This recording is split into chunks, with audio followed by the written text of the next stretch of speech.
প্রিয় দেশবাসী, আসসালামু আলাইকুম।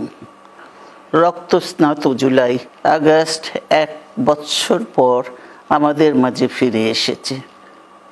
দীর্ঘ 16 বছর ফ্যাসিস্টদের নির্মম অত্যাচার, নির্যাতন, গ্রেফতার, হত্যা, খুনের মাধ্যমে গণতন্ত্রকে ধ্বংস করে এবং এক দলীয় শাসন ব্যবস্থা চিরস্থায়ী করতে চেয়েছিল আওয়ামী শাসক গোষ্ঠী।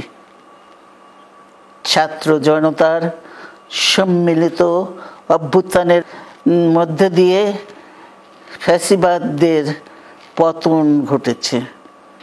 সুযোগ সৃষ্টি হয়েছে নতুন করে বাংলাদেশকে গড়বার। এই আন্দোলনে যারা শহীদ হয়েছেন তাদের জানাচ্ছি আন্তরিক শ্রদ্ধা, আহতদের সমবেদনা। তাদের এই আত্মত্যাগ জাতি চিরকাল মনে রাখবে। গুম, খুন, বিচার, বহির্ভূত হত্যার শিকার যারা হয়েছেন তাদের তালিকা প্রস্তুত করতে হবে। দ্রুত বিচারের ব্যবস্থা ও রাষ্ট্রীয় স্বীকৃতি নিশ্চিত করতে হবে। প্রতিটি পরিবারের সম্মানজনক পুনর্বাসন ও নিরাপদ ভবিষ্যৎ নিশ্চিত করতে হবে। প্রিয় দেশবাসী, আমাদের সামনে যে সুযোগ সৃষ্টি হয়েছে নতুন করে গণতান্ত্রিক ব্যবস্থাকে প্রাতিষ্ঠানিক রূপ দেওয়ার, তা আমাদের দ্রুত সম্পন্ন করতে হবে।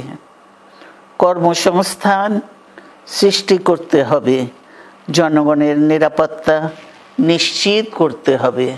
সর্বোপরি বাংলাদেশের স্বাধীনতা, সার্বভৌমত্বকে রক্ষা করতে হবে যে কোনো মূল্যে।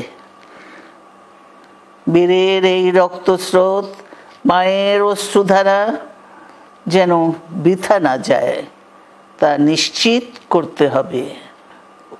ঐক্য বজায় রাখতে হবে।